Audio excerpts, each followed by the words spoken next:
Bonjour les élèves. Aujourd'hui, nous allons mettre en évidence l'existence d'énergie électrique. Pour cela, nous allons utiliser des choses que vous connaissez bien et d'autres que vous connaissez moins bien.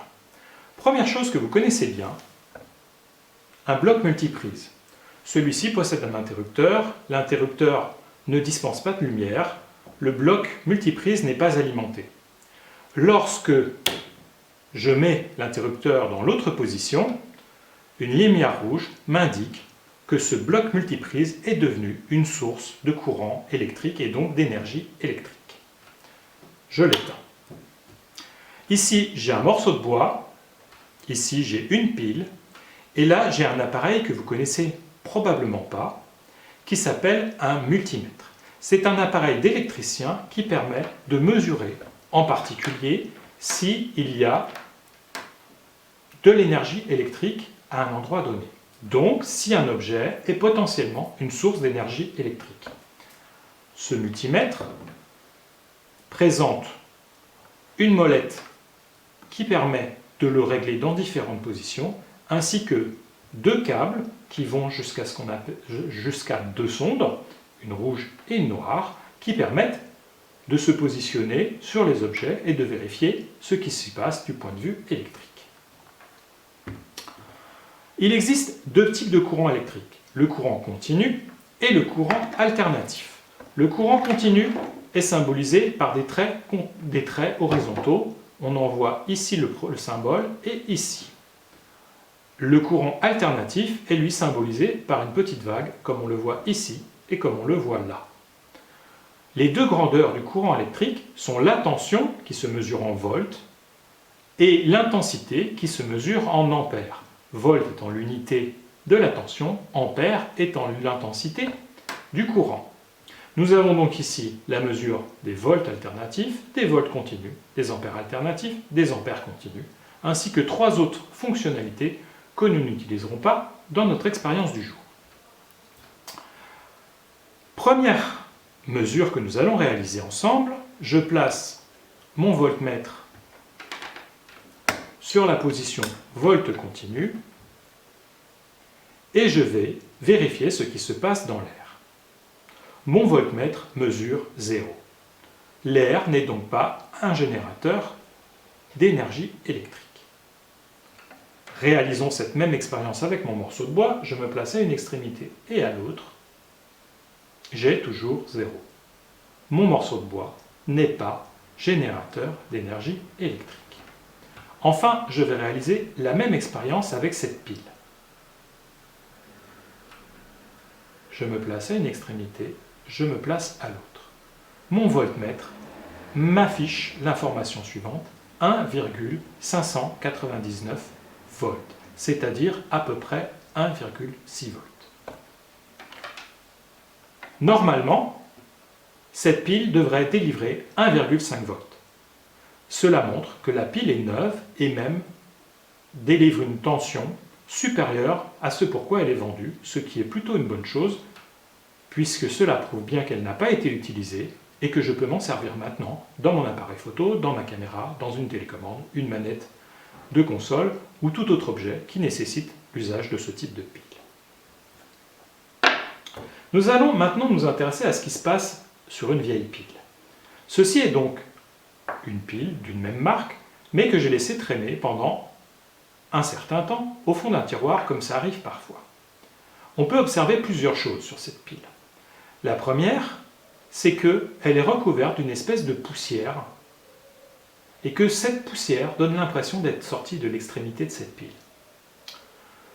Cette observation nous permet de nous dire qu'il s'est passé une réaction chimique à la surface de la pile, et d'ailleurs cette réaction chimique n'a pas uniquement lieu à la surface de la pile, mais dans la pile. En effet, la pile transforme de l'énergie chimique en énergie électrique. Mais là aussi, ce n'est pas l'objet de notre vidéo du jour. De la même façon que nous l'avons fait pour la pile neuve, nous allons mesurer la tension délivrée, donc le nombre de volts délivrés par cette vieille pile. C'est un peu plus compliqué puisque justement, une partie du bas de la pile est recouverte de cette espèce de poussière.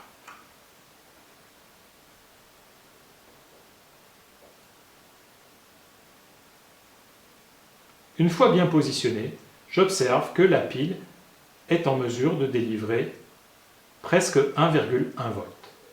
Cela paraît beaucoup, mais c'est très insuffisant pour faire fonctionner un grand nombre de nos appareils électriques. Il y a donc deux bonnes raisons de ne plus se servir de cette pile.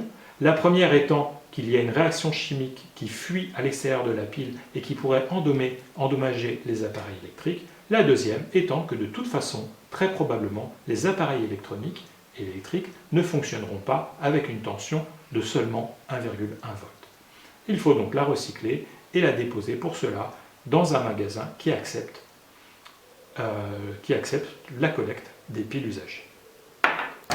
Bien, maintenant que nous avons vérifié que les objets courants, c'est-à-dire du bois, l'air, et nous pourrions le faire avec beaucoup d'autres objets, ne sont pas des générateurs de tension, nous allons nous intéresser à ce qui se passe aux bornes de cette multiprise qui est finalement aussi une source d'énergie électrique puisqu'elle est branchée à mon domicile sur les prises de secteur.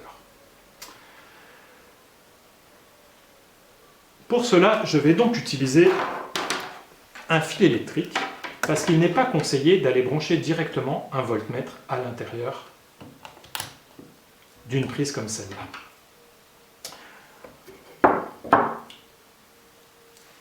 Ce câble électrique est un câble classique avec ces deux entrées qui permettent de faire une boucle et ce qui serait normalement ces deux sorties qui permettraient de le connecter par exemple à une ampoule. J'ai donc dénudé cette sortie et j'obtiens un câble marron et un câble bleu, l'un étant raccordé ici et le second là. Je vais attacher ces câbles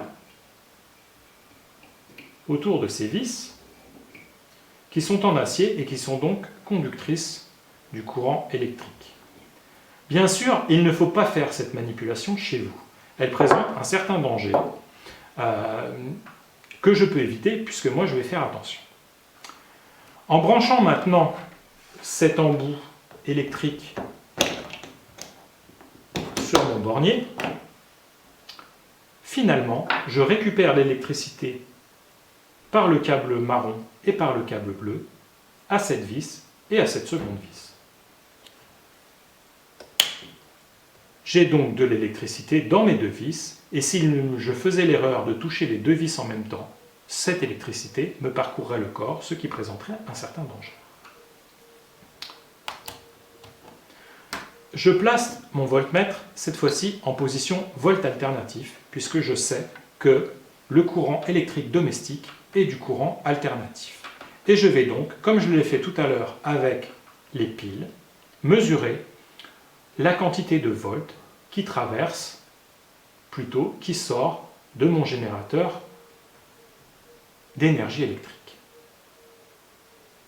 Je pose ma première sonde, je pose ma deuxième sonde, et à l'écran du voltmètre, j'obtiens la valeur de 241 volts. Ce qui est légèrement supérieur à la valeur de 230 à 235 volts qui est garantie par EDF à l'intérieur de nos maisons. Je mesure donc bien, à nouveau, l'existence d'une énergie électrique puisque des volts circulent dans le circuit électrique de mon domicile. Avec ces deux expériences, sur la pile et sur le secteur, j'ai démontré 2 fois de suite l'existence de l'énergie électrique grâce à la mesure de la tension. J'espère que cette vidéo vous a paru claire et je vous dis à bientôt pour une prochaine expérience.